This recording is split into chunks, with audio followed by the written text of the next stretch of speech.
Hello and welcome back to the Limitless Potential Show. I'm your host, Vanessa Jane Patrick, and today we have a very exciting guest as per usual.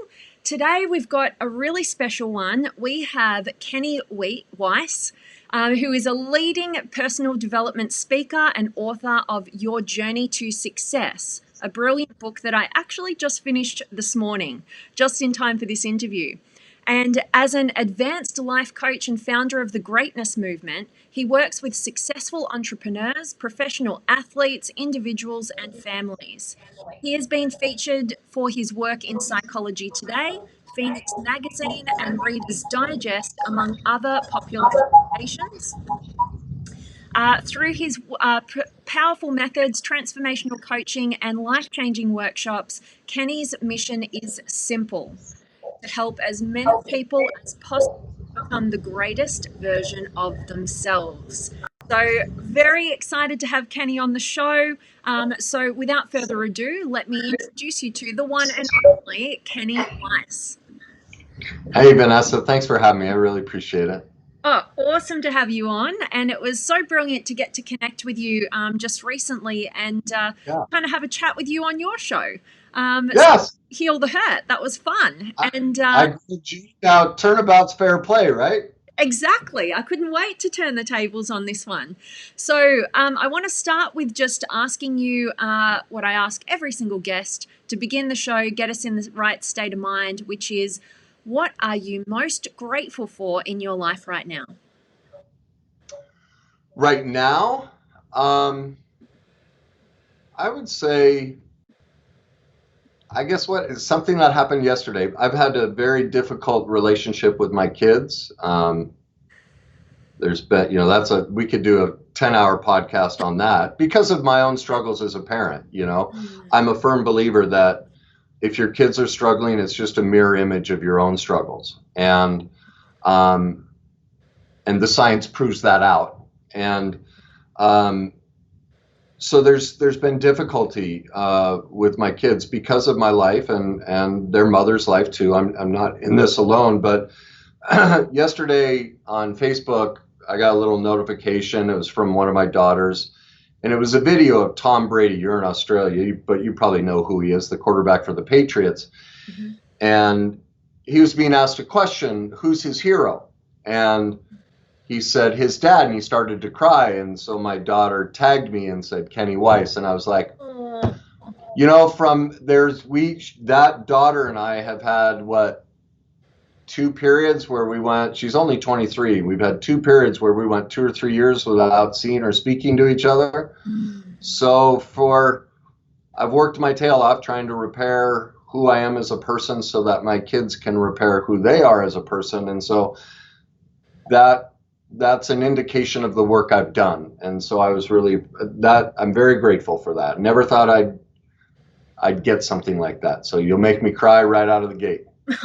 Don't. You're actually really triggering something deep within me with that, because there's so many of us. There's so many, particularly men that I talk to, and I've got, different family members as well, who struggle when there's been a breakdown in a marriage and the effects that has on the children. And I really love what you just said. That's so powerful and so wise to look at, and I'm not a parent myself, but obviously I'm a kid, right? But to be able to, as a parent, look at the struggles of your children and see that they're a mirror and reflection of the struggles that you have or have had. Is that right? Well, can I tell you a little story about that? Definitely. First of all, I mean, their mother isn't here to defend herself, but I'll just say what the court records say.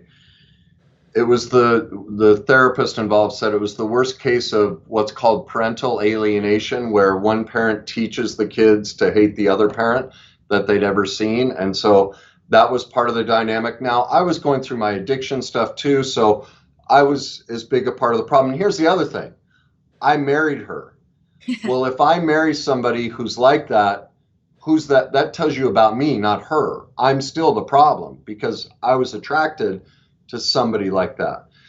And, so my daughters had no chance. When you have two toxic people like that come together, well, your kids are going to suffer. And at one point, this daughter, had a lot of stealing issues, actually stole a car of mine, and I pressed charges and things like that. And, I was reflecting on some stuff about a month ago, and it just came out of the blue. And I texted her, I said, Olivia, I now know why you would steal all the time, because you learned it from your father.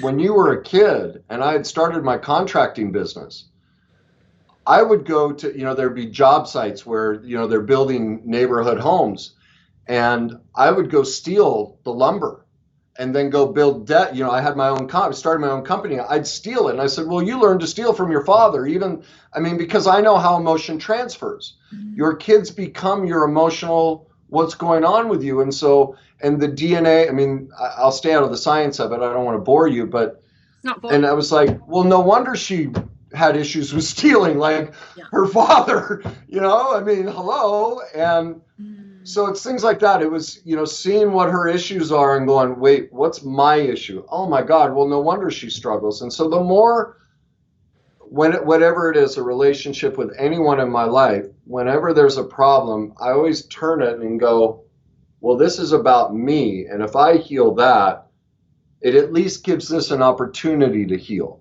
Mm-hmm. And that relationship, she's starting to dive into the pain that she experienced from both of her parents. And that's a reflection of my choosing to work on it. So I'm very thankful for her that she's doing it. And I don't need her to. It's her life.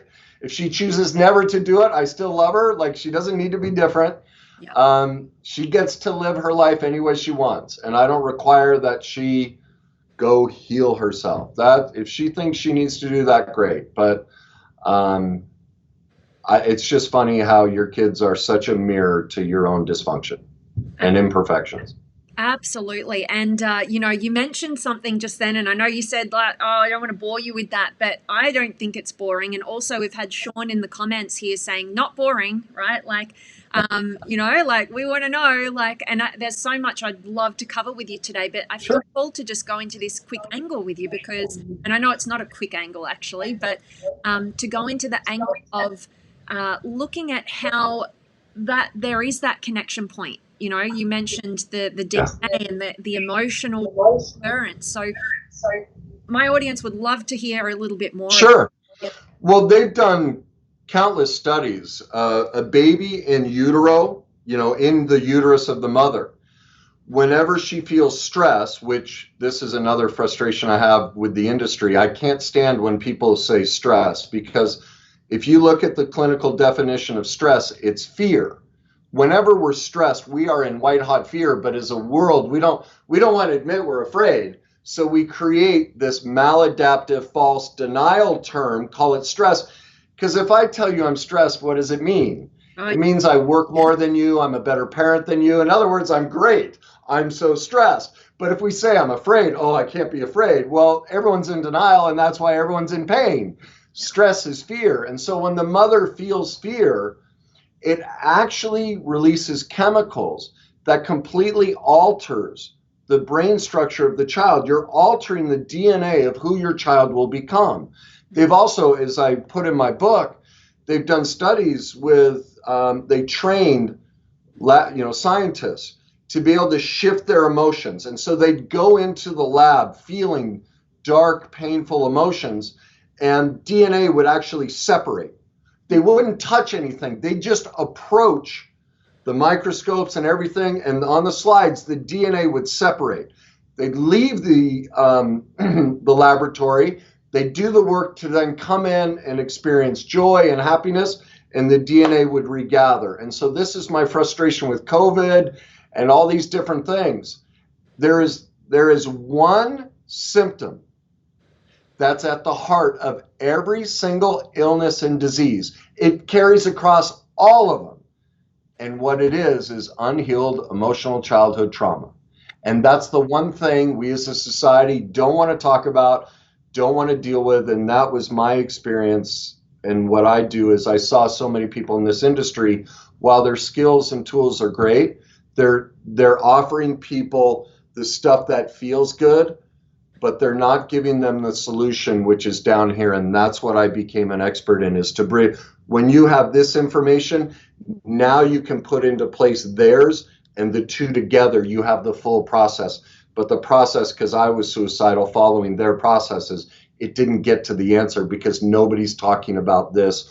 And nobody is, well, some talk about it, but no one has provided a plan on how to deal with it and overcome it. And that became my expertise and the contribution I've tried to make. I absolutely love this. And you're right. It's so. Oh, you're muted. You muted yourself. Oh, I'm sorry. There. Can you hear me? Now I can. It's okay. So yeah, this is really, really powerful because I know in my own personal journey, and we kind of dove into a tiny bit of that, and we're not going into that today, but that's been the biggest mover for me in my life, is not just being afraid of, I don't want to be the victim and I got to be positive thinking, and all of that stuff definitely has its place. I don't discount any of it. I see it as actually a stage of your development. Like it is. But what you're speaking into and what you go into in your book and what you work with your clients on is incredibly powerful, because if like you just said, if you're not healing that childhood trauma, then you can run the same patterns and end up in suicidal thoughts or worse, right? So what I'd love to hear from you is a bit more about your story, and I just wanted to ask it in the way of knowing that you are someone who talks openly about your struggles, your addictions, and you are somebody who's struggled with multiple addictions: alcoholism, sex addiction, sugar addiction, spending addiction, tobacco addiction, love addiction, and a series of major challenges, from bankruptcy to horrific divorces, child custody battle, playing 2 professional sports that you never wanted to play, and then, like you've just mentioned, contemplating suicide, right? There's a lot in that one sentence. So I'd love... Yeah, I'm a train wreck. Well, I think you're a very good-looking train wreck at the end of all that. Yeah. So let's dive into it. I'd love to hear you share more of your story and your heart with those struggles. Sure. I want to go back real quick about I want to touch on the positive thinking thing, because this is one of the things that rubs people wrong, because the information for decades and centuries has been here. And when I talk about this stuff, it goes against everything you've heard. And that's why people are resistant to me initially. But the studies are overwhelming. You tell a depressed person to be positive and their depression skyrockets. Until you can learn to be negative, you can't be positive. And what I mean by negative is, until you have the ability to live in and express all the full spectrum of emotions, you're not in life. You're in dissociation, you're detached, you're in denial. You're the positive thinking crowd, which so much of this stuff is about. You cannot reach your full potential. And so I just want to make that clear. Yeah. The reasons for that are in my book. I don't want to divert. And the second thing is when I say childhood trauma, over 80% of people go, well, my childhood, I didn't go through trauma. There's massive worldwide denial about how much trauma we've been through. And I always ask 2 questions. To this day, no person has been able to get past these 2 questions. The first one is this: when you were a child and you felt angry, sad, scared at anything your parents did or said, in that moment, could you say anything? Get in your room, I don't want to hear about it. Right? They squashed you. You could never speak your authenticity. So in that moment, you had to die as a person. You had to suppress your authentic self to get mom and dad's approval. That's massive trauma.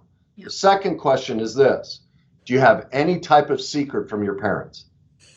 We all do. Well, what does that tell you? If my mom and dad knew who I really was, what I really think and feel, they would reject me. My God, the two people that we're supposed to feel the safest and most comfortable with, we can't let them know who we are. That is unspeakable trauma. Now, there's the typical abuse, but that right there lumps everybody on this planet in. It's like, but then the denial comes up. It's a difficult process, but I just wanted to touch on that because people will tune me out and go, well, I don't go through trauma. This isn't for me. Yeah. Well, there's that. So as far as my story,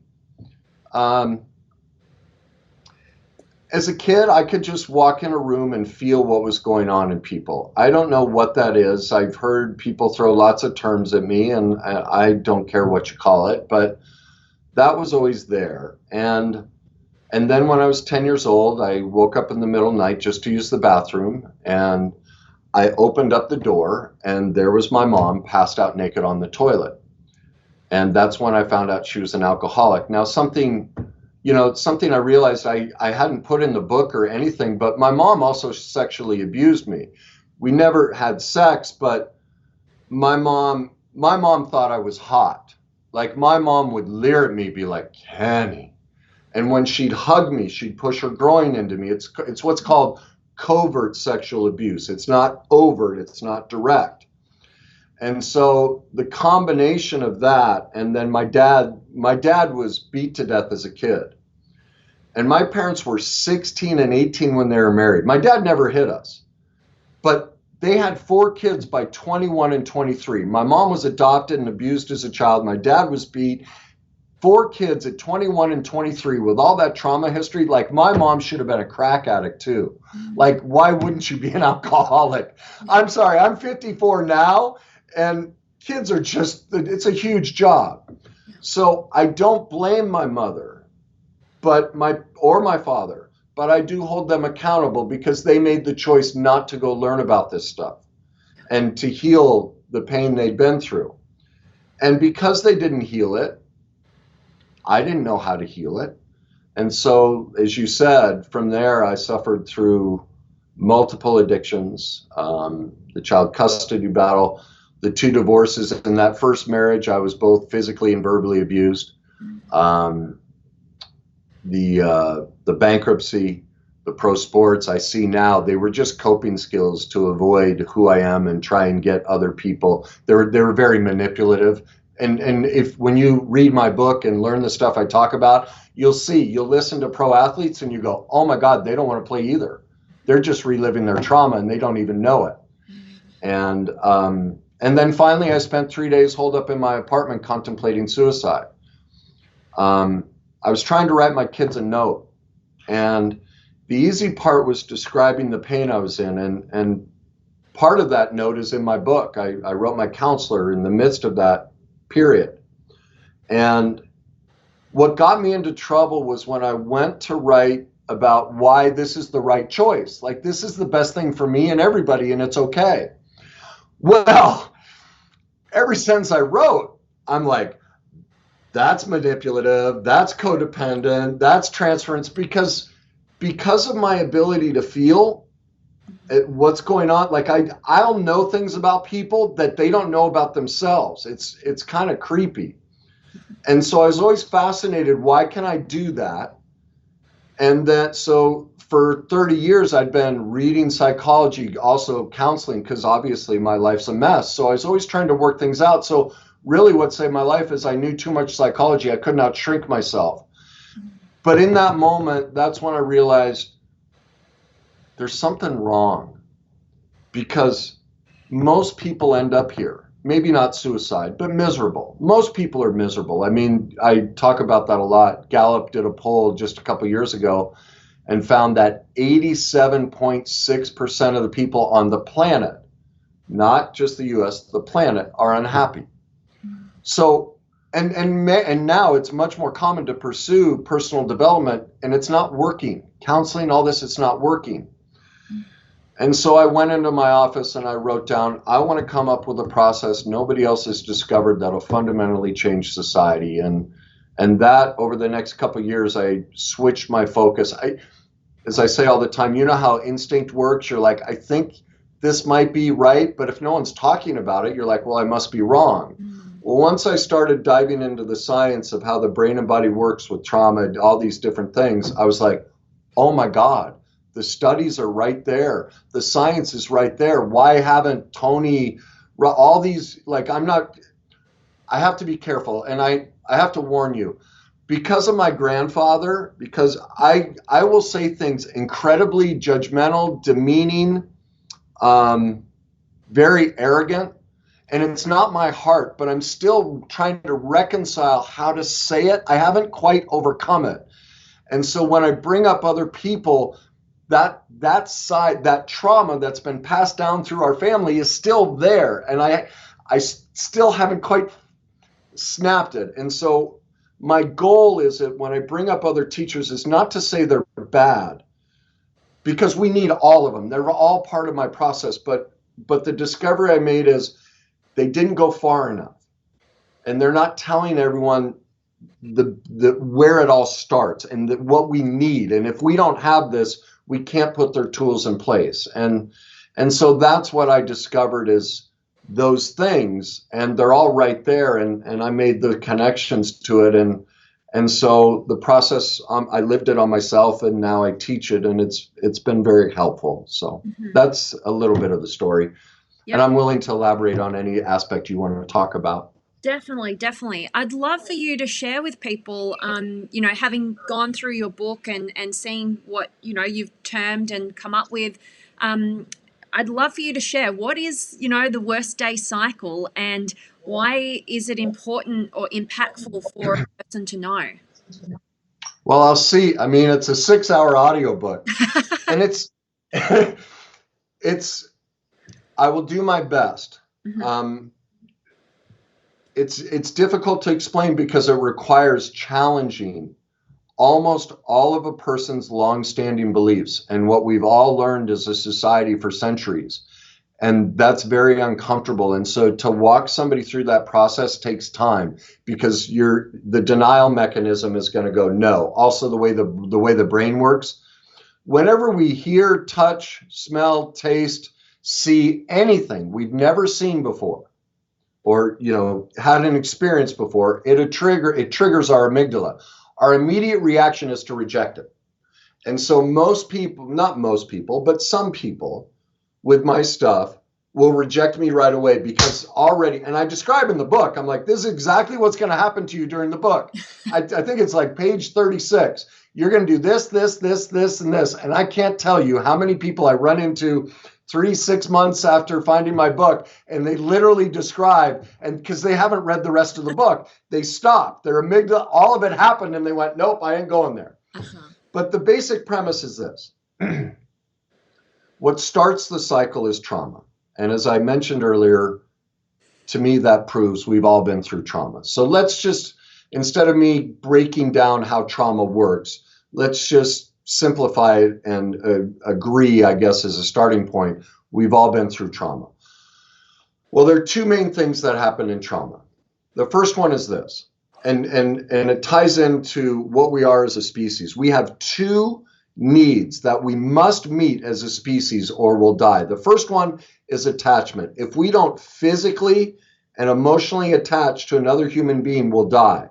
The second need we have is the pursuit of our authenticity, what I call our greatness, the ability to express our individuality, our own power, who we're meant to be and express in the world. Well, go back to those two questions. What do they show? If my parents find out who I am, what will I lose? Attachment. I will die. If I express myself and try and have a conversation, what will happen? I will die. So, right out of the gate, right in childhood, because as a society, we don't teach about parenting, we don't teach about trauma, any of this stuff. All of us right there have had a separation from our authentic selves. We are now living a maladaptive, what's called a maladaptive coping skill. We're not authentic. And another way of explaining it is, think of it this way. I'm a person, and in those moments, I develop personalities. And so I become an athlete. I become a whatever. Like I have a chapter in my book about careers. I know by your career what your trauma history was.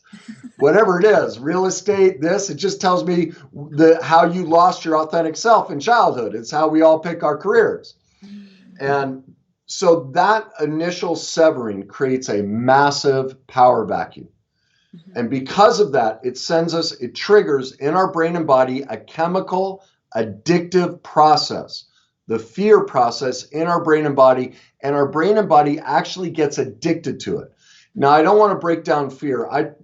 Most people's solution to fear is what I call the night philosophy. Just go do it. Yeah. If that worked, we'd all do it. No one's ever explained what fear is, and I break it down in a way I haven't heard anyone ever else explain. It's always one of three things. It's either the fear of rejection, the fear of inadequacy. In other words, we don't think we have the skills, tools, or knowledge, or the fear of powerlessness. So let's take the situation with my mother. I walk in. I see her passed out. Do I feel rejected? Of course. Now, it's not true. My mother's rejecting herself, but I'm 10 years old. I don't have the emotional or intellectual ability to discern that. So I'm feeling rejected. Yeah. Inadequate? Yes, I'm 10 years old. I have no ability to cook, clean, feed, do anything to help myself. And powerless? Oh my God. Doesn't matter if I throw the booze against the wall or pour it down the drain. I can't stop my mom from drinking. That chemical loop, our brain and body gets addicted to. It literally seeks to repeat it over and over and over. That's why we all sit there and go, I know what I should do. I know exactly that this is the wrong thing, but we don't. We repeat the poor behavior. And that sends us into shame. Step 3. In shame, a couple things happen. One, we develop those false personas. Remember in childhood, I have to become whatever you need for me to survive. Now, what happens in shame is, this is like Brene Brown is great, but again, she doesn't go far enough. We need to be vulnerable and all that. She's right. But what happens in shame is we then use shame to get our power back. And here's how we do it. Look at what happens when we get sick, hurt, lose a job, or have troubles at a job, have a divorce, bad relationship. What happens? We're the victim. And all we have to do is post on Facebook, and we get 300 people going, oh my God, you poor thing. I would never treat you that way.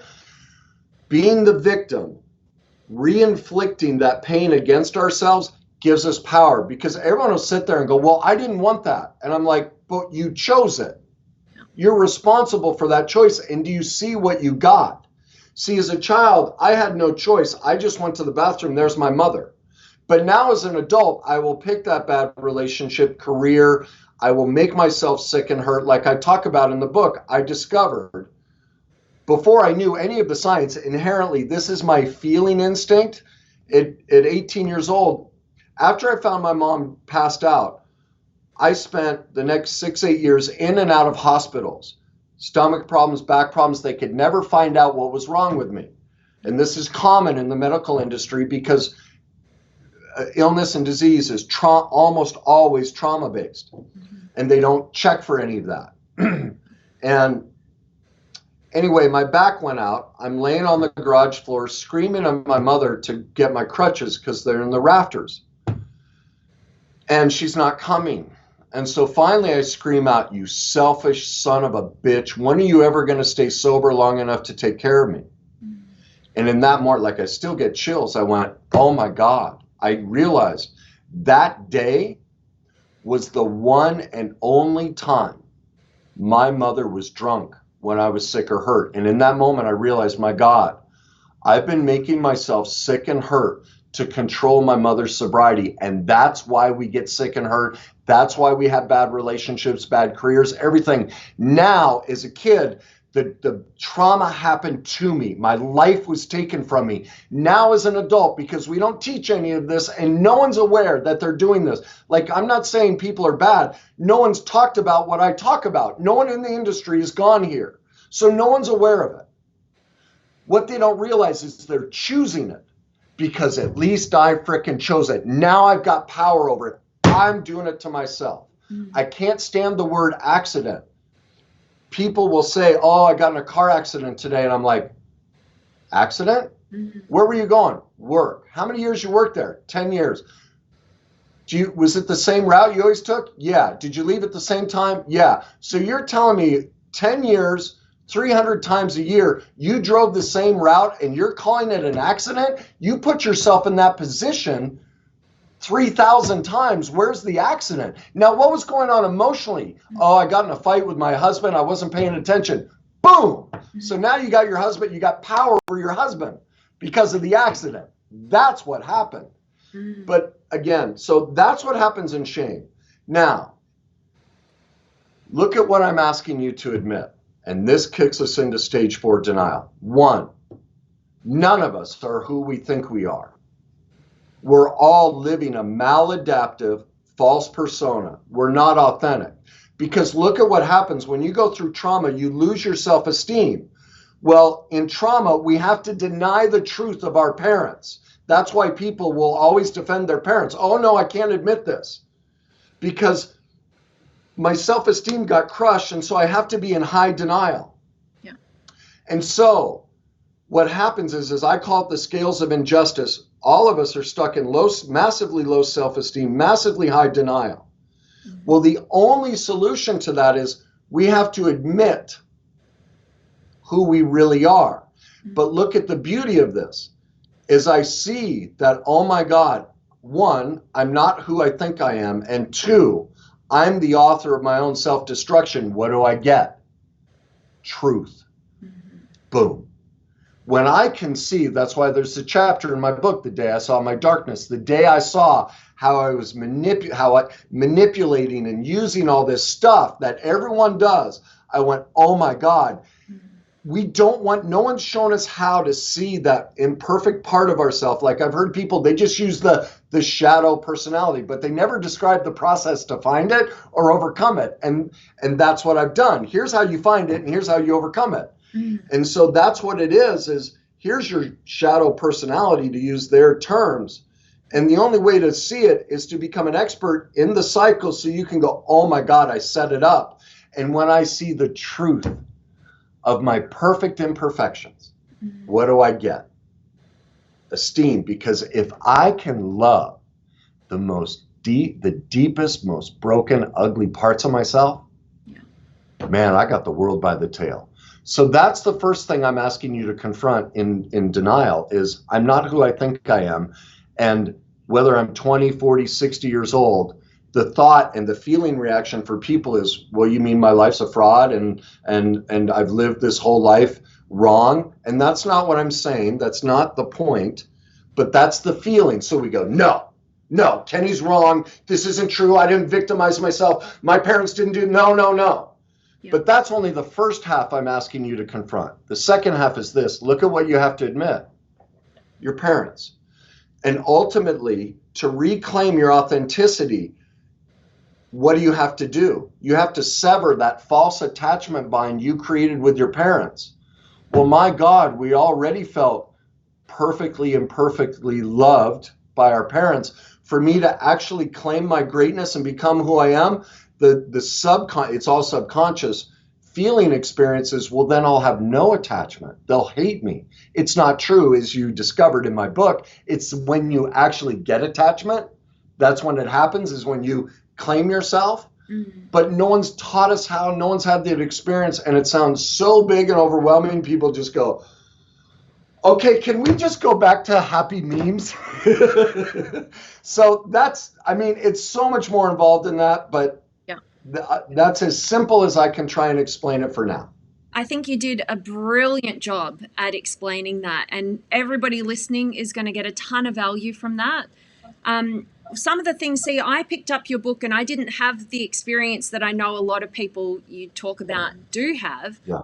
And the reason is because, I guess I've been doing some of this work through the work of... Sure. So that everybody's got their own different way of kind of going there, yes. Right? Like even Tony Robbins, on face value, it can be like loads of rah-rah and positive energy, and that's always helpful. But one thing I remember watching from him, and I'm not sure if this is similar to what you're talking about, but I saw him do this intervention online, this one, and it was a young boy who couldn't get rid of a stutter, and then he grew up and he still had the stutter, you know. And when Tony took him back in time, he was able to pinpoint a moment as a child, and watching this Ren and Stimp, whatever, this some sort of cartoon or whatever, and he got this stutter just like the cartoon character.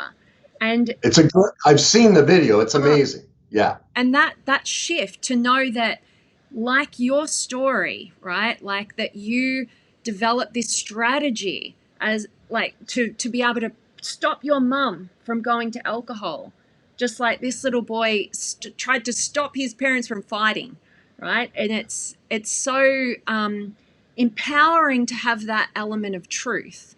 And, you know, there's different, like Dr. John Demartini will go, he has a very in-depth, very technical process to get to that place, like you're saying, that equilibrium, that truth.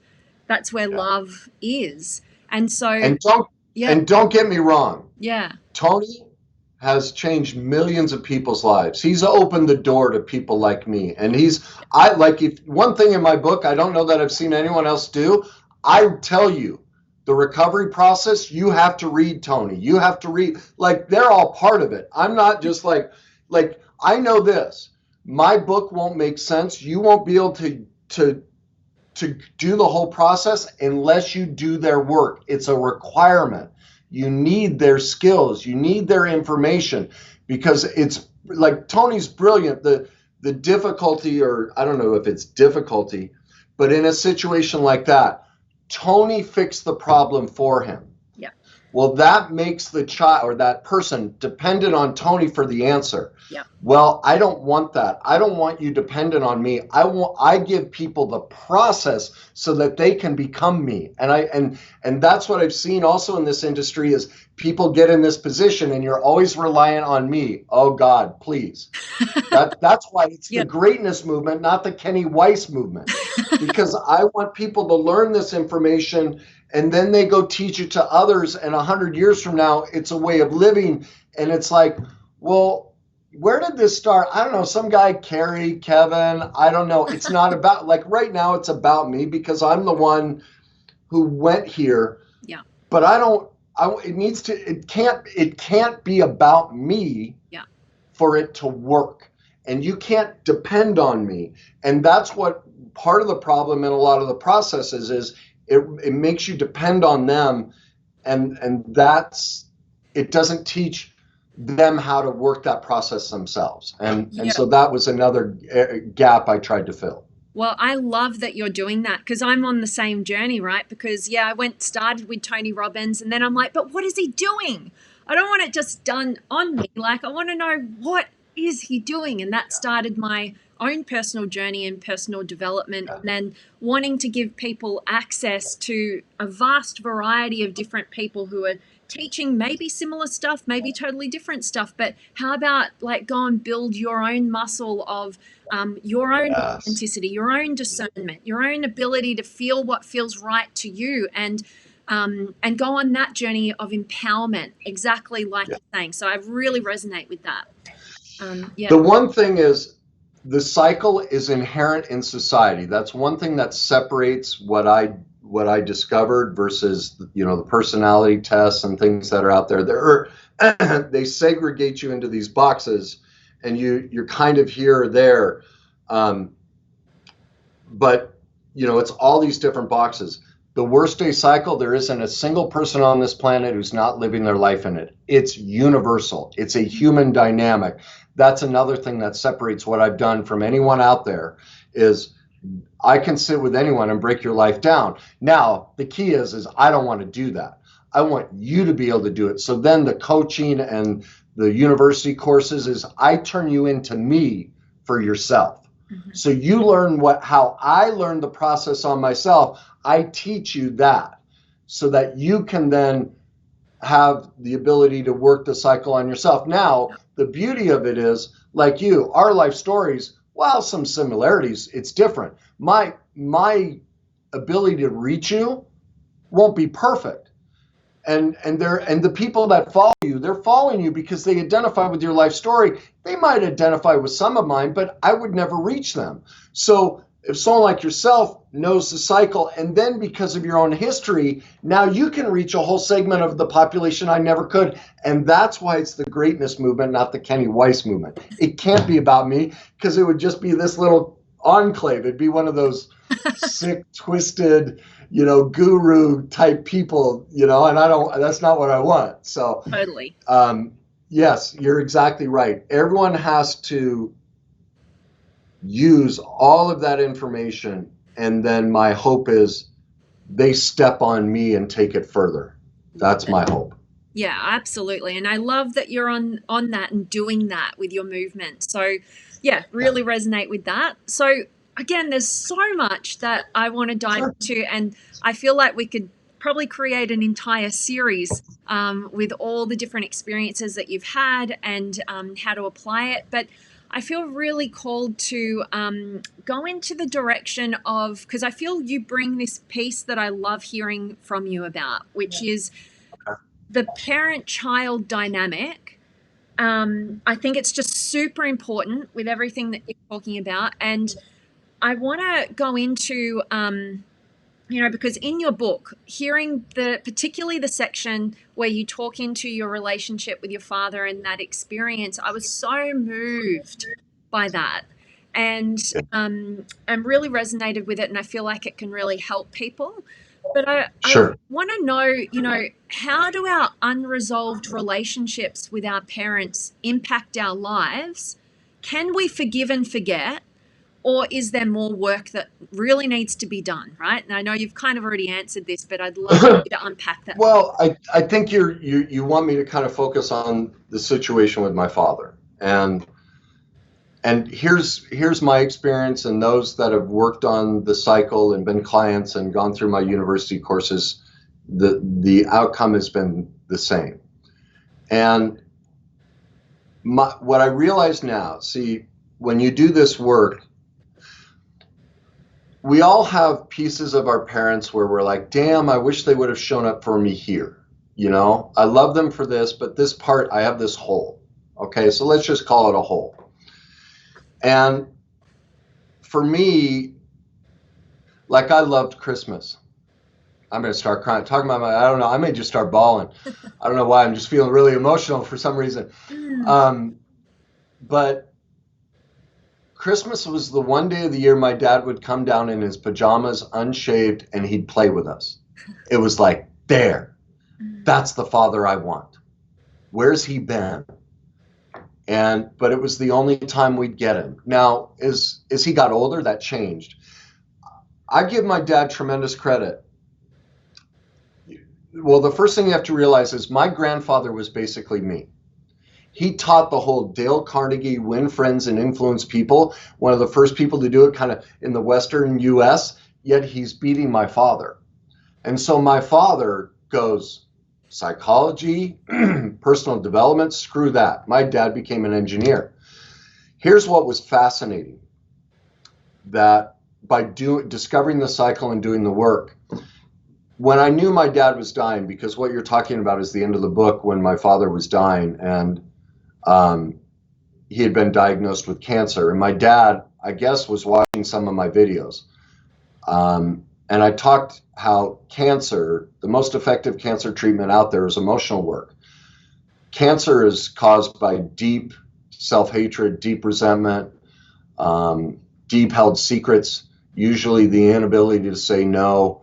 And so because the cells literally turn against and eat yourself from the inside out. And I've had tremendous success. People with cancer, as soon as we start dealing with the emotion, all their doctors like, what are you doing? We don't need chemo. And that's universal. Anyway, he saw that and he goes, we're having a phone conversation. He goes, how's work? And I would, because I knew all my life, whenever I went to succeed, my dad would cut my legs out from under me, like sadistically, not kindly.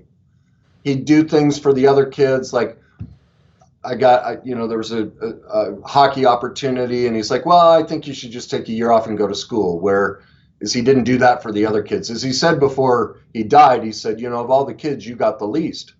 And so that was my relationship with my father. And so anyway, he says, how's work? And so I know I had learned, remember, I have to keep secrets or I'll lose attachment with my dad.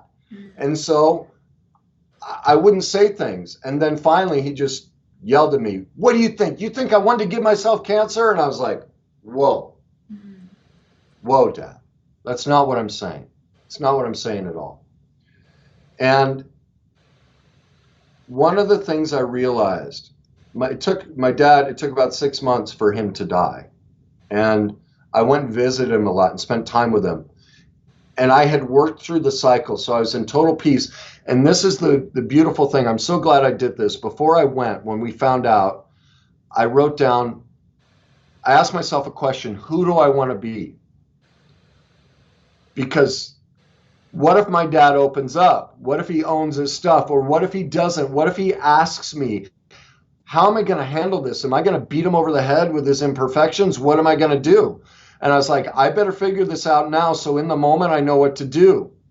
So I asked myself, 6 months after he's dead, looking back on this time while he's dying, who do I want to be during that period? And so I wrote that out. And I remember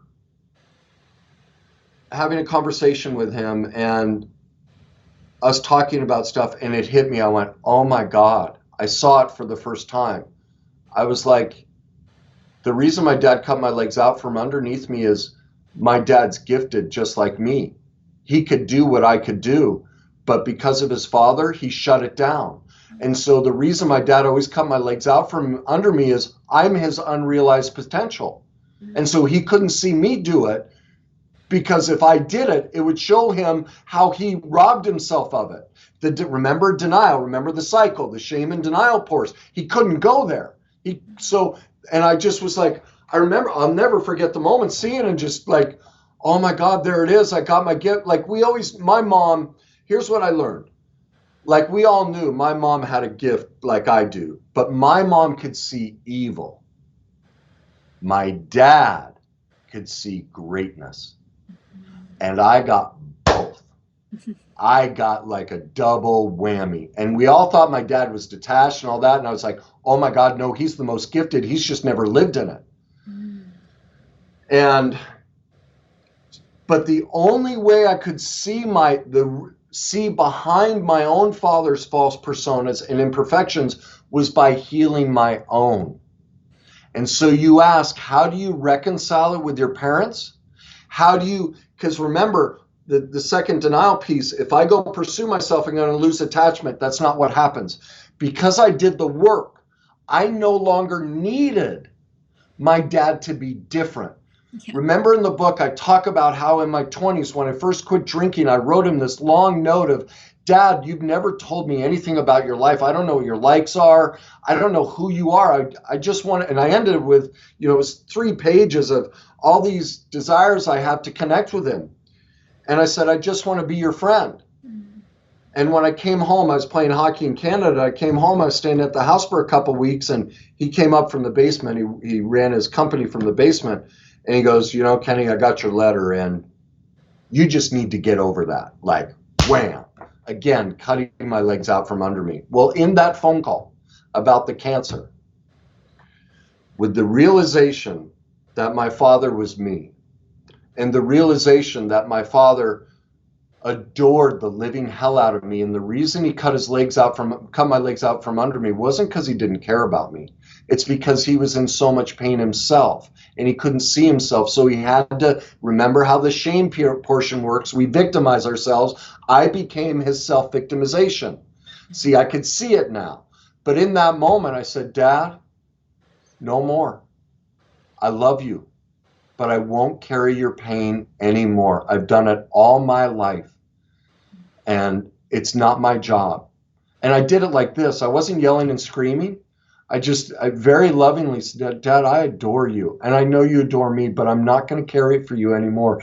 It's yours, and you get to do with it what you want, and I will love you no matter what you do. And before, when he first brought up the question about the video, I reacted out of anger, and he goes, see, your anger tells me. And I was like, you're right, Dad. I'm scared to death. I said, because for the first time in my life, I know how great I am. And I don't know what to do with that. I see how powerful I am. And it scares the living hell out of me. For once, I'm not sabotaging myself. I'm not hurting myself. Wow, I didn't expect this. And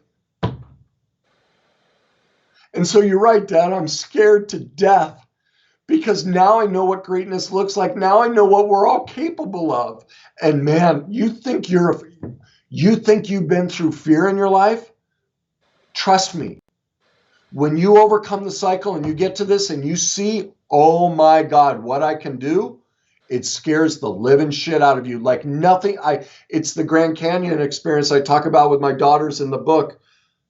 I can't put it into words. You have to live it. And if anyone decides to invest in what I do, they'll send me a text 5, 10, 20 years from now and go, oh my God, I get it. You're right.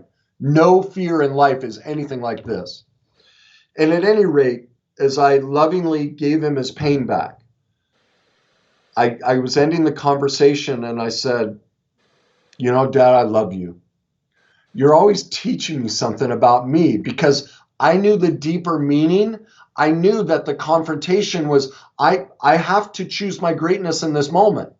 I have to lovingly give my father back what he gave to me and claim my authenticity. And so it was I didn't have to, see, that's the thing, is you no longer have to express it or tell them or fix them or get them to see you, because now I see me.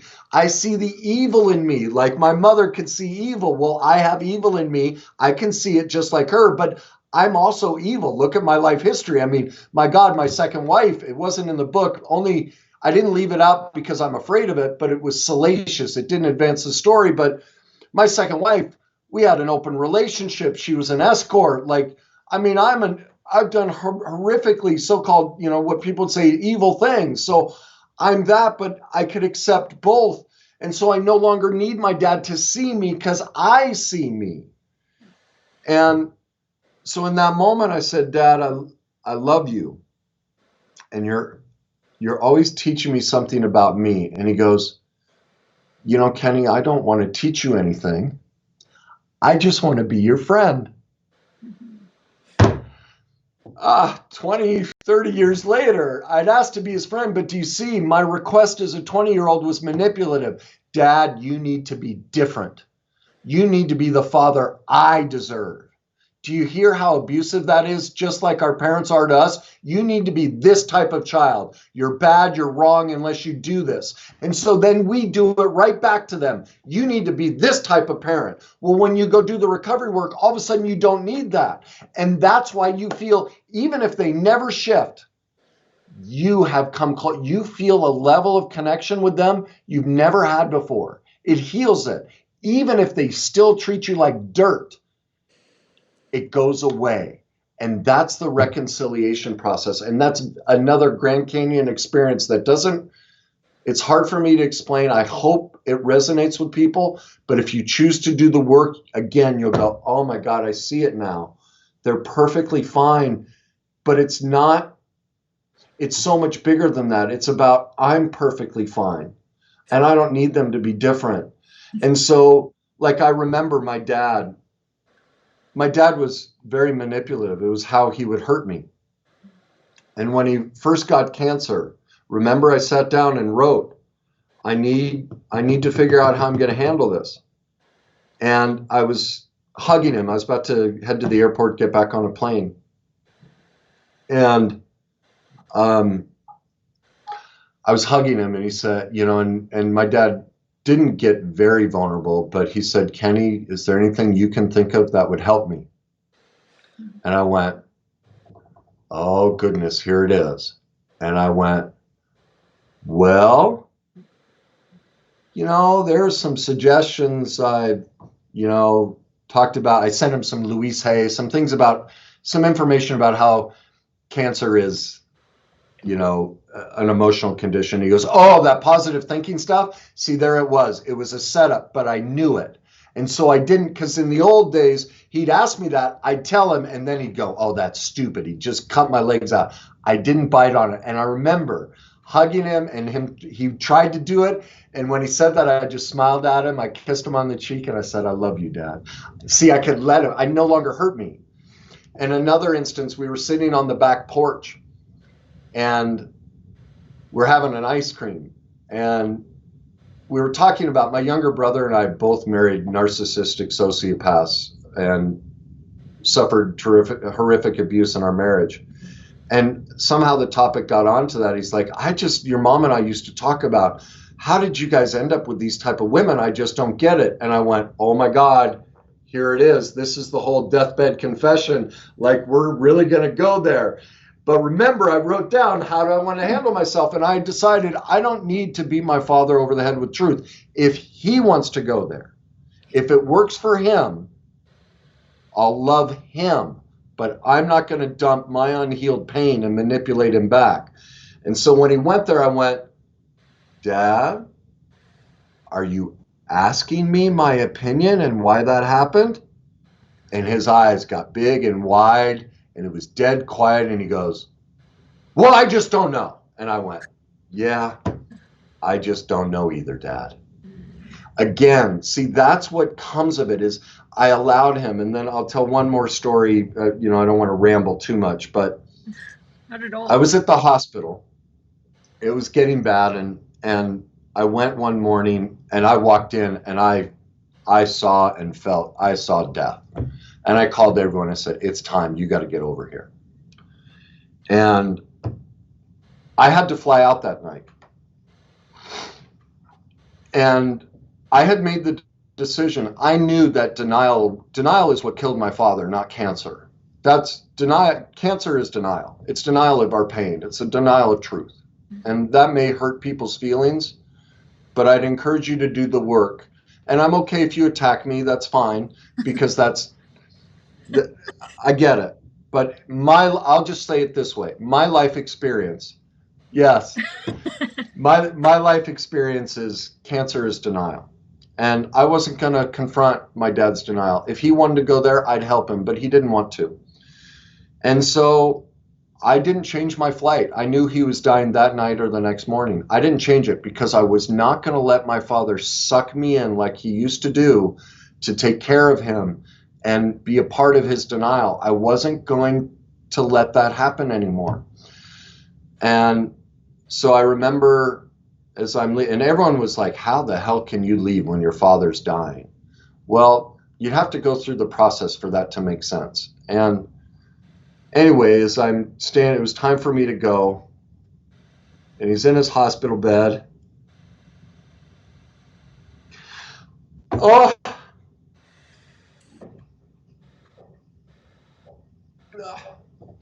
and I just looked at him and I said, Dad, I have to go. I have to catch my flight. And he was watching a football game or something. And he turns and he's not even present. He wasn't even present in his own life. And completely detached that he was dying. And he looked at me just blank and kind of in this smile that he'd have, he goes, have a good flight. And I just looked at him kind of like now, and I just said, you too, Dad. And that was the last time I saw him. But see, I could do that. I could allow him to love himself the way that he was capable of. I didn't have to judge him or change him. I could accept him, but I could also accept myself and not beat myself up. We both loved each other perfectly in that moment. It could have been no better way. And so you ask me how to reconcile it. At least in my experience, if you become an expert in the worst day cycle, I've never seen any other process out there that teaches you how to heal the parent-child wound like mine does. That I'm certain of. I hear people talk about the dynamics, but not the process, and mine does that. And so that's what I did. And so it was my tears are just joy, because it's like, man, I love the way I love the way we both handled ourselves in that moment. And no one's asked me about it in years. So, and I love to cry anyway. So anyway, I'll stop there. Kenny, I am so grateful that you went there and that you shared so much with us. It was so moving and meaningful to me in my own life, and particularly on my journey. I actually enjoy crying a lot more now, right? Because there's that transference over to joy when you actually are self-accepting enough to actually go there. So I really want to, what were you going to say then? Sorry. Oh, Pia Melody has the best description I've ever heard. Joy, pain. Like people get think when they initially find me, they're like, this is too negative. He's all about, and it's like, that's not true, but that's the initial, some people have that opinion. Yeah. But the only way to joy is through pain. I mean, that's even biblical. I don't really talk about this but I'm gonna say it. I don't know why I feel called to say it, but think about Jesus, the perfect human being, never made a mistake, supposedly always believed in God, right? Never wavered. Well, what happened to him on the cross? He screamed out, "Oh God, how dare you forsake me?" See, even he had darkness in him.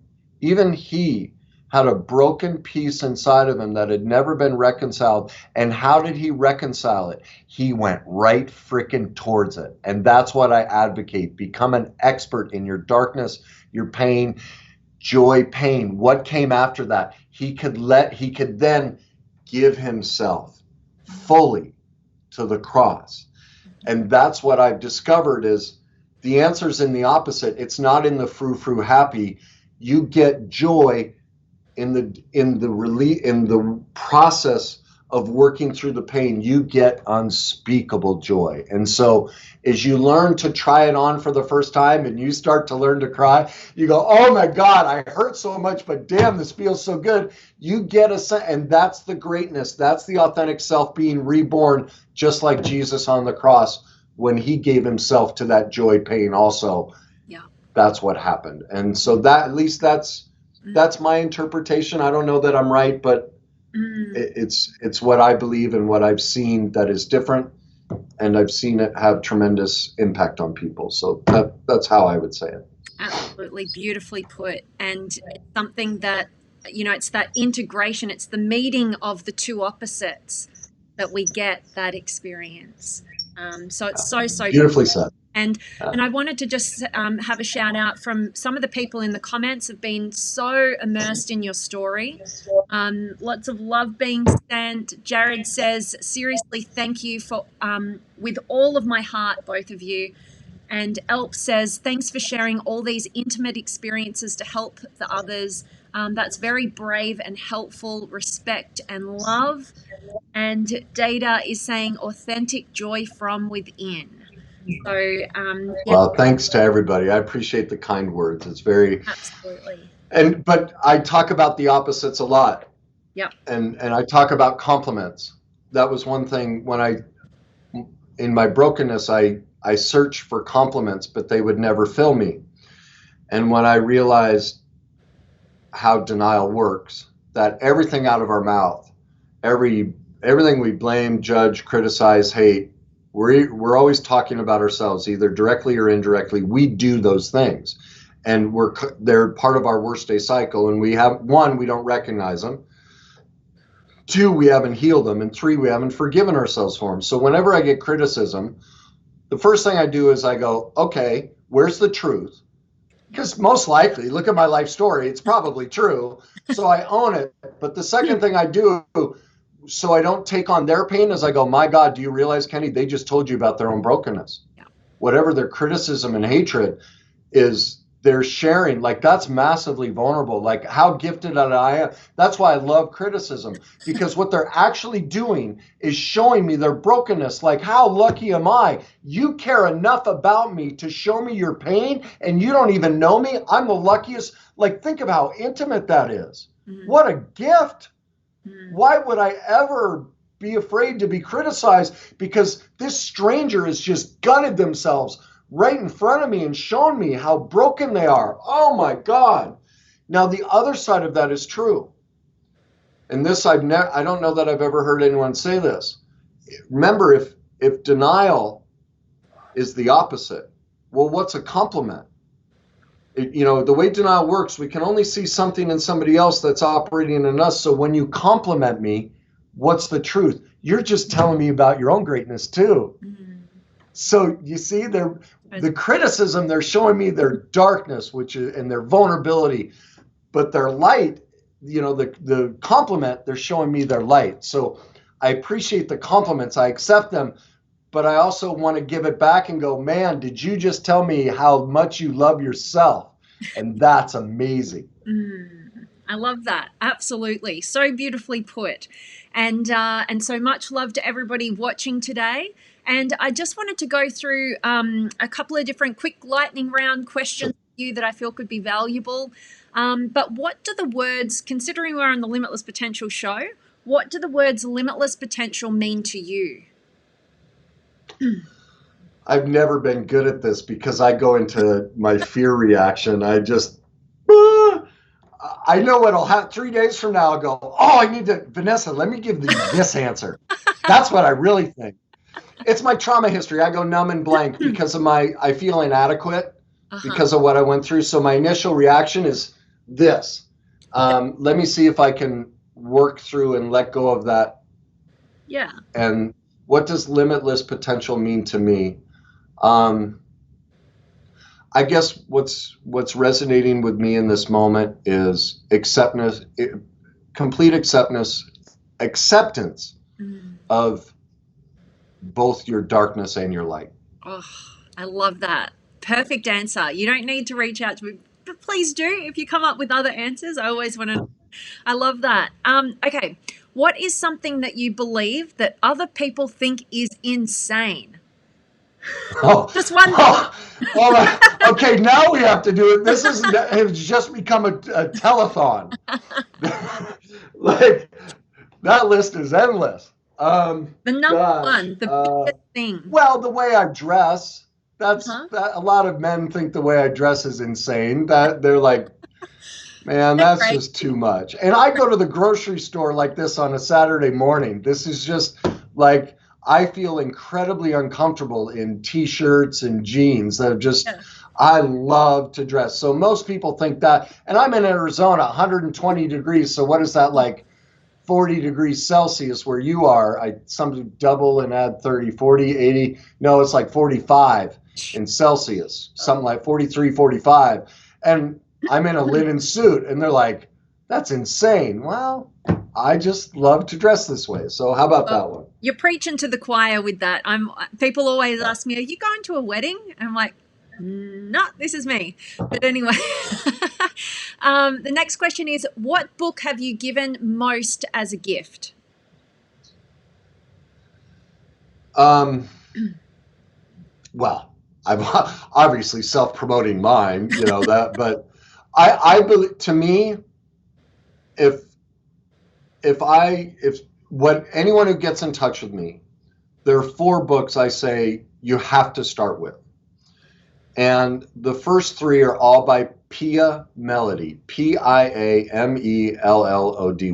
Mm-hmm. Facing Codependence, you're going to discover how destructive and lovingly imperfect your childhood was. You'll get into reality. It'll be your first chance to claim your authenticity because you'll go, oh my God. So you have to have that. The second one is her book, Facing Love Addiction, because I believe no person should ever be allowed to go on a date without reading those 2 books, because the relationship model all of us have been taught for centuries is what's called love addiction and love avoidance, what we see in movies, TV, and that's why the divorce rate, everything. And so relationships don't work. If you don't have those skill sets, I guarantee you're divorced. Or you may stay together 50 years, but true intimacy is not there. And I hear people, like even my parents, married 50 some years, massive love addiction, love avoidance. Their cycle, the way the cycle works, it was just timed well enough, but it was very toxic. And so Yeah. relationships are inherently toxic because of both of those two. So those are a must. The third is Intimacy Factor by her. And then the fourth book is Louise Hay's, How to Heal Your Life. Because to me, it's the most kind, loving book out there. And it really teaches you self-love. The only thing I tell people is whenever she uses the word think, substitute feeling, because they didn't know this back then, but we feel before we think. So all of this thinking, that's another thing in the industry. Everyone's trying to get you to change your thoughts. Yeah. For the most part, it's a waste of time. Your thoughts are a byproduct of what you feel. Another ways I separate myself, unless you're an expert in your feelings, and that's one of Tony's thing. He uses cognitive workarounds, but you have to get the answers in emotion. And so, but those would be the four books I would give out. Boom. Love that. Great suggestions there. And I want to ask you, what do the first 60 minutes of your day look like? First 60? Mm-hmm. I get up. I immediately look down at my feet. This has been an affirmation for, I don't know, 5-7 years. I don't know why. I look down and I go, God, I love my feet. I have gorgeous feet. I just do. Like I've posted pictures of me laying by the pool, and women have been like, my God, you have gorgeous feet. I'm like, I know, I do. So that's quite the accomplishment, by the way, because I consider feet being probably one of the most unattractive human parts of our. Yeah, I don't have a foot fetish or anything. It's not my thing, but I'm like, I have great feet.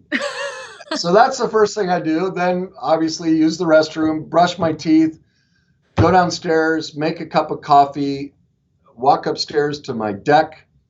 And I'm usually up around 4 or 5 in the morning. I watch the sunset or watch the sunrise. And, I spend quite a bit of time just checking in on where I'm feeling and how am I really, that time is spent, where am I in denial? Because denial is the single greatest killer on the planet today. And I'm the only one who's really going after it. And when you become an expert in that, your life changes. And so most of my life is spent looking for my denial. Yeah. Self-deception. Biggest killer. Get you on the wrong path every time, right? Awesome. Okay. And what is? Do you have a quote that you live by, or that you think of often? Yeah, I do, and I have several of them, and now, of course, it's the whole mind went blank. I mean, they're the taglines for the greatness movement. It's your turn to be great, and things like that. But those are more taglines. God, I have 2 quotes that I love. Well, one is, you can only do what you know. As you know better, you can do better. And we talked about this a little bit before the show. Everyone's beating themselves up, but you can't be blamed. Yeah. Like, we can't blame our parents or people for doing what they did because it's all they knew. Now, we can hold them accountable. Yeah. And it's up to them to make the choice to learn about it. But if you've been imperfect in your life, you did the best you could. You can't be blamed for it. You do have the opportunity to choose to learn something new. So, yeah, as you know better, you can do better if you choose to know better, if you choose to do it. Absolutely. Yeah. There's another better one. That one I'll have to text you because I'm like, there's one I live by, and I'm like, it's way back here. So yeah, text me later. I'll be interested. And what is the worst advice that you see and hear being dispensed in your world? Oh, God. That's one See, you're going to challenge my denial. You're going to show me my imperfections. Make me face myself. Well done. I love it. All right. So let's see what your question is. To me, at least, this is how I hear that question. If I'm going to judge and blame everybody else, what I'm really going to do is share with you what's still broken in me. All right. And so one of the things I've noticed in teachers is tremendous hidden anger. It comes across as passion, but it's anger.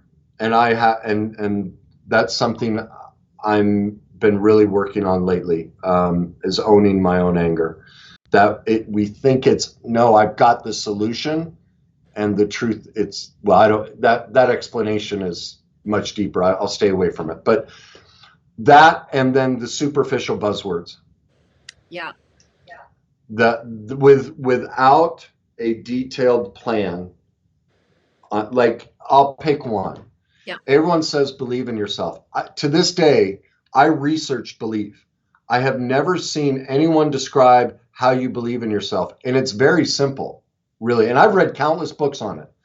They tell stories of how people miraculously believed in themselves and their life changed, but they never taught you how. And so if somebody's struggling with belief, if you don't mind, here's a simple way to get to belief. Did you play sports growing up? Yep. What sport? I played basketball and softball were my main. Okay. Yeah. Which were you the best at? Probably softball. Yeah. Okay. Yeah. Do you remember the experience driving to the game and you're like, man, I'm going to kill it today. You just can't touch me. I'm going to play really, really well. And you can think it, you can feel it. You're just like, no, I'm excited for today. And you went out and you played well. Do you remember the other experience? You're in the car, you've done the same amount of practice, nothing's changed. You're on your way and you're like, oh no, no. I got to get sick. I got to get hurt. You go up to the plate and you're like, this isn't going to work well. You're in a slump or something. And so what do? In that moment, you do what everyone teaches. Think positive. Come on, you can do this. Come on, I'm better. I'm great. And what happens? You still strike out 3 times. Well, right there, did you hear what the difference was between those 2 scenarios? What was different between the 2?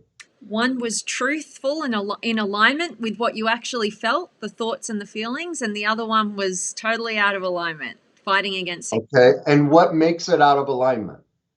Because you're not thinking in the same way that you're feeling. You're not accepting and acknowledging and honoring your true experience. You're fighting against it. Belief is simple, and you're right. Belief is when your feelings and your thoughts line up. Yeah. Now, the problem is in this industry is everyone will tell you change your thoughts. It doesn't work. Totally. You know it. You sat there screaming at yourself. Nobody's taught us how to change the way we feel. That's the solution. That's what I'm an expert in. That's what the worst day cycle shows you, is you become an expert because you recognize every single choice we ever make is based on what we feel, not what we think. And you'll start to see if someone gets into my process, because people argue all the time, no, we think first. And I'm like, really? Mm. And they start doing that, like, oh my God, you're right. And when you look at the science, I'll dip in. The way our brain processes information, I won't get into all the details because we're running long, but everything we take in goes through our thalamus, the emotional center of our brain. We have and all these other emotional centers, we have emotional reactions before it ever gets to cognition, yet everyone's teaching cognition. For the life of me, I don't understand that. And so how that boomerangs back on me, because there's judgment in that, obviously I teach something different, but how that boomerangs back on me is, did you hear the anger? So this is where denial gets indirect. I'm not directly doing the same thing, but indirectly, my feelings are out of whack. I'm angry that other teachers aren't teaching that. So do you hear? I'm not in belief either. Mm. Do you see? So that's why, you asking me that question, I have to be willing to be vulnerable with you and go, look, to answer your question, I have to throw myself under the bus here, which I love doing because it's the only way I get through the cycle and get to authenticity. Remember the scales of injustice. The more of this denial I can admit, the more self-esteem I get. That's where authenticity is. Yeah, totally. Okay. Awesome. So much for your rapid fire questions. You're like me. I want to go deeper anyway, so it's good. It's good. The last one of these rapid fire questions that I have is, what have you changed your mind about in the last few years and why? What have I changed my mind about?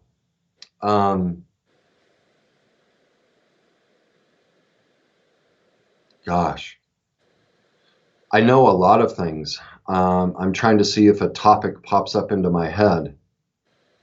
Yeah, I'm numb and blank on that. That's Maybe if right. you, Another one. I, Yeah. I'm generally a better, because of my trauma history and what my gift is I'm a counterpuncher. I'm not a great original thinker. That's what you're asking me to do, is be an original thinker. I'm better, a different type of question, and I'll see the answer like that. Yeah. And so it's. Okay. I'm going to swap this one for you because it's something that's been kind of like buzzing around in my head, and that is because I can see. So part of your journey that resonates with me is being on paths that weren't actually what we wanted to do, right? Not authentic, and we did it for all the wrong reasons or whatever, right? You could say that, you could argue against that, right? But I want to ask you, is that you in that picture behind you? It is. Yeah, that's when I played hockey. So here's the question. Oh, there you are. So how old would you have been then? 27 or 28. Awesome. Yeah, somewhere in there. Okay, so my question for you, because you know my journey, and I got off the path of being a lawyer, and I had my lawyer jacket, right, that my mum keeps in her wardrobe, right? But I wouldn't put it like in my room, because it would, my personal meaning behind that would be something.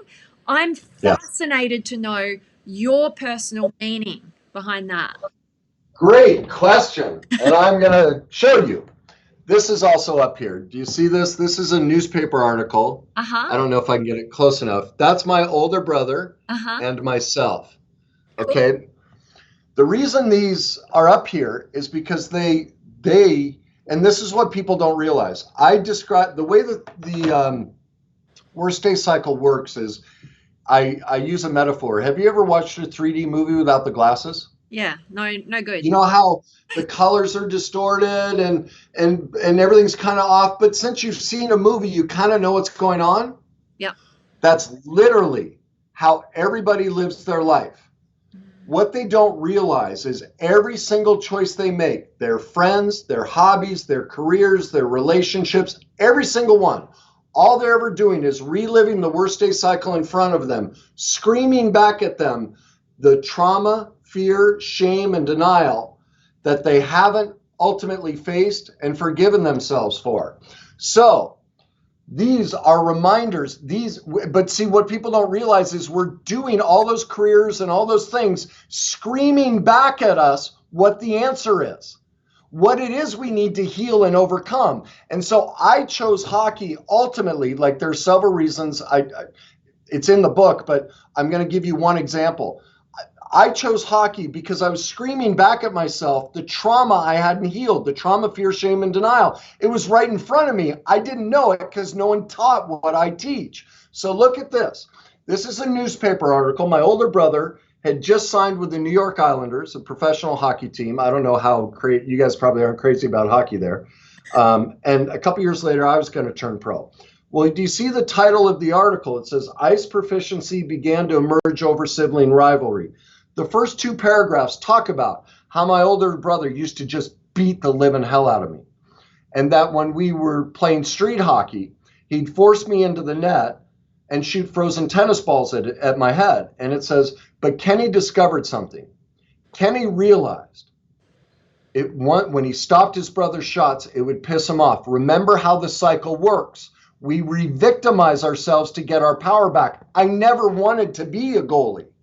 All I ever wanted to do was get back at my older brother, get my power back. So I lived a life re-victimizing myself, screaming back at me, 3D glasses. Kenny, put the glasses on.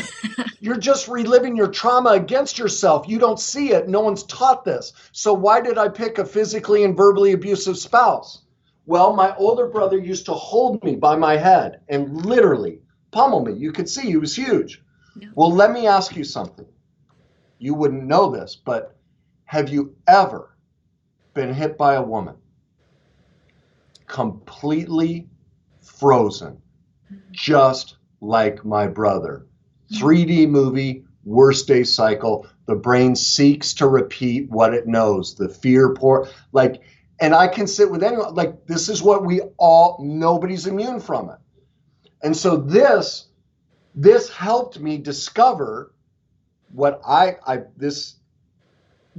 this is humble because it's my belief. I believe I've discovered something groundbreaking. I believe, in the suicide note, a process no one else has discovered that'll fundamentally change society. My own personal belief is I've done that. Nobody's been able to break your life down like that and then be able to let you teach yourself. And so these are reminders. Also, for me to have become that good at it with all that trauma, because I'm not saying that everything we do is bad. They're all gifts. I learned tremendous gifts from this pursuit. Our trauma gives us gifts. This helped hone my ability as a coach because what does a goalie do? I read the situation. Well, that's what I do in my work. So I was still teaching myself to do the career I do now. That's what people don't realize is every choice we're making, we're trying to teach ourselves how to overcome the worst day cycle, but no one's ever given us the glasses. I discovered the glasses. And so now your life makes sense. And now you can reclaim your authenticity. And so all of these so-called terrible, bad things I did were amazing. When you learn how to see them correctly, they open up. You're like, oh my God, now I know how to use them for me. But the world, 87.6% of the world is using them against themselves. I'm trying to flip that around. Be nice if it was 13% that use it against themselves. They just don't know how this works, and that's what I'm trying to change. Cool. So when you look at that, what does that give you? I'm very, this might be the quote I'd have. The thing I'm most proud of myself for and what I'd like on my tombstone is that I was willing every day to face my imperfections and my denial. That I love to be confronted. I love to be shown how imperfect I am, and I'll do the work. I'll do the work. Yeah. And so these are reminders of that. This was part of the journey that had I not chosen this, I wouldn't have figured out what I figured out. And, so I don't surround myself with stuff like that, but they're little, trinkets where people would think it's about the hockey. It's not about the hockey. It's about the journey within the hockey. It taught me a lot. Yeah. And that's why it's on my wall. Totally. And to be able to have that and have that level of self-acceptance for the journey, and you've experienced who you were at that 27, 28, who you are now. Because this is all a manipulation. This isn't authentic at all. And so for me to look at my darkness on a daily basis, my imperfection, and go, man, this was all done to get attractive women like you to like me and date me and have sex and sign autographs and be this big star. This was all bullshit. And the fact that I can look at it every day and go, man, I love you. You were just doing the best you could. Yeah. And you're so cheesy. And isn't it great that you're so cheesy? And that's just where you were at the time. Like, why would I want to hide that? Why wouldn't I want to just go, man, I love you? Yeah. It's the best I could do with where I was at the time. Awesome. You've given us so much today, Kenny. I just really want to honor you and acknowledge you for everything that you've shared, and to go into those dark places and to really role model for people what it is to live authentically, to own all parts of who we are, not just the one-sided positive altruistic side, but also the darkness, the narcissistic side. We all have all of it. And to come out in your humanness and to represent what it is to grow. So I really want to thank you for that. And I'm just putting up on the screen right now for everybody your website. And I'd love for you to share with people how they can dive into more of your work and where we get them to go. You bet. My website is, kennyweiss.net, and the spelling of the last name is Weiss. So it spells a little different than it sounds. So kennyweiss.net. One of the best ways to start trying out my content is YouTube, because all the videos, it's easy to navigate versus, I'm posting all day, every day on Facebook. And so just go at kennyweiss.net for my business profile on Facebook. If you want to follow and, all the stuff I do on a daily basis. As far as videos, I always transfer them over to YouTube, but that gives you an introduction into the things I talk about. Then there's my book, Your Journey to Success, which can be found on Amazon in all 3 formats: Kindle, paperback, Audible. My personal favorite is the Audible because I ad-libbed in certain points, and it's me reading, and in parts I just started crying, and it just sort of came out, and so I like that personally, but you do what works best for you. Let's see, what else is there? Instagram is Kenny Weiss Coach. The simplest thing, Google Kenny Weiss. It all just comes up. Yeah. Website, YouTube, Facebook, Instagram, the book. It's all right there. The Greatness University, that's the other thing. If you'd like to learn more about my courses and things like that, there is a link on my website where you can send me an email. I'd be happy to set up a free phone call and chat with you. If you've heard some things in this where you're like, man, that resonates with me, and what do I do with that? I'd be happy to take a phone call, a free 30-minute phone call from anybody, and you can access that through my website. You can make a request to have a phone call, and I'll do that with anybody. And if it's not my information, I'll send you in the right direction of books or other people that can help you. Awesome. I really appreciate you sharing that with everybody. And again, wanting to thank you for your time. I know we have gone over. I could spend all day here. There's so many questions we didn't get to, but maybe another time if you're ever up for it and you want to take some different angles. Always welcome back to. I'm always hey, I love talking about this stuff. Yep. And so if that works for you, yep. You let me know. I will show up. Any opportunity to share this stuff. It's also good for me. It's helpful for me to talk about it. So, absolutely. Yes, please. I'd love that. And I also want to say thank you so much for the questions. A lot of times on these things, the questions aren't very good. And your questions were great. So thank you. I'm glad there was a judgment. So I guess that means somewhere in my life. I just realized when it comes to dating, I'm terrible with questions. Like I go too deep. So there was my judgment of other people. I don't do the dating questions well. So it's something I'm still working on. So and see, that's what I always do. I always flip around. I make a judgment. I go, okay, wait a minute. I'm talking about me, not them. Boom. Yep. That's how I do it. Totally. So. And you know what? I'm always saying go deep or go home. Right. So I'm with you on the depth. So all good with that. And just lastly, Jared says broken, never beaten. So I think that's a cool term. And I know. Yeah. Thank you, Jared. Awesome.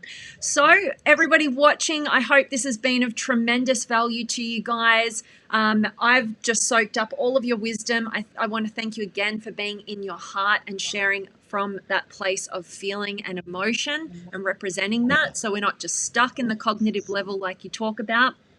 And for everybody who wants to continue the conversation, you can drop some comments. You can join us in the Limitless Potential Inner Circle Facebook community where we can dive deeper. And I just want to make sure everybody is going out there and living authentically, loving deeply, and contributing meaningfully. Thanks again for your time today, Kenny. It's been amazing. Thank you.